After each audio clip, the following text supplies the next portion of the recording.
Ćao ljudi, danas snimam tip videa koji nikada do sada nisam snimala, a to je da vam pričam neku dogodovštinu koja mi se desila tokom mog života ili tako nešto. Ne znam da li će ovo da vam se svidi, ako vam se bude svidelo komentarišite da bih znala da li da nastavim da snimam još ovakve videa ili ne. Uglavnom možemo da počnemo sa videom. Kao što ste mogli pročitati po naslovu, da, bila sam na skrivenoj kameri. Sve se to desilo 2009. ja mislim, nisam skoro sigurna. Bila sam u Švajcarskoj u jednom tržnom centru, bila sam sa mamom, sa tetkom i sa njena dva sina i sa njenom ćerkom.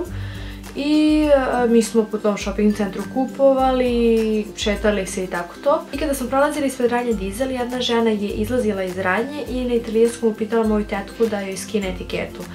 Moja tetka italijanski ne zna baš najbolje, međutim razumela ju i skinula ju etiketu. I ta žena je odjednom krenula da trči.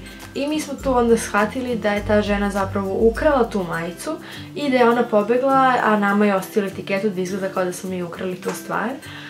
Moj brat je, odnosno moj rođak, je pokušao da stigne tu ženu, međutim ta žena je bila dosta brza i pobegla je. I zatim je izašao čovek iz radnje i zatekao i moju tetku kako drži etiketu te ukradene stvari.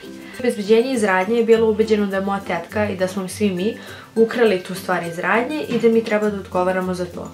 I kada se setim te scene, veoma mi je smešno iz ovog ugla, međutim kada sam ja bila u toj sceni bilo je veoma strašno zato što sam mislila da ćemo morati da idemo u policiju, da ćemo biti okrivljeni za nešto što nismo radili i tako dalje.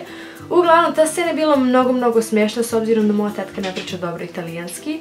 A kada je moja tetka, kad na primjer učini se neka nepravda ili tako nešto, ume da bude prilično napadna. I jako je smešno izgledalo s obzirom na njen loš italijanski. Hvala Bogu, moja sestra, odnosno tetkina ćerka, pričala je dobro italijanski i pokušala da objasni obezbeđenju da nismo mi krivi, nego da je zapravo bila neka žena koja je pobegla. Međutim, obezbeđenje nije htjelo da nam veruje i uporno nam je govorilo kako smo mi krivi zato što su našli etiketu kod nas i tako dalje. S obzirom da nam taj čovek nije verovao, morali smo jedno 10-ak puta da prolazimo kroz detektore na ulazu u radnju. I morali smo da držimo kese skroz gore, a to je bio kraj našeg dana, tako da smo pre toga dosta kupovali i imali smo prilično veliki broj kesa u rukama i onda je bilo mnogo smiješno zato što smo svi imali jedno 5-6 kesa ogromnih u rukama i morali smo tako da idemo stalno napred-nazad, da oni vide da nismo možda još nešto ukrali i tako dalje. I tu je onda bila neka prepirka, morali su da nam preturaju po torbama, morali su da nam otvaraju kese i jednostavno je cijela situacija bila jako zamršena i jako čudna i bilo je veoma strašno, iako kad razmišljam o tome bilo je zapravo veoma smiješno. I posle nekih 20 minuta, pola sata, izašao je neki čovek sa mikrofonom i rekao je vi ste na skrivenoj kameri i uperio je prst u skrivenu kameru.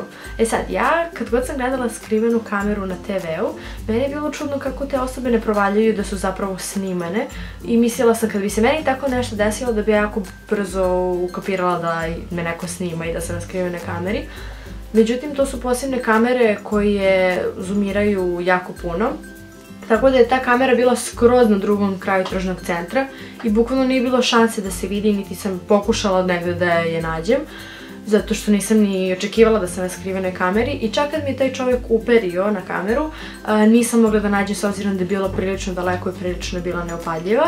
Posle toga je moja tetka morala da potpiše neki ugovor, da bi im dala dozvolu da može da se emituje na TV-u.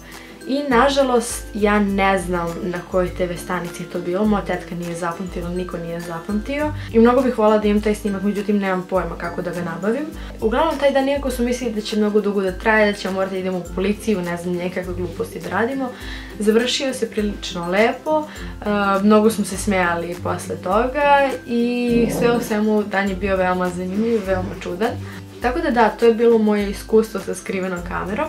Nadam se da vam se svideo video, ako vam se svideo lajkujte ga. Zapratite me na Instagramu, ako imate bilo kakve predloge za video napišite ih u komentarima da znam šta da snimam. Tako da to bi bilo to za današnji video. Ćao!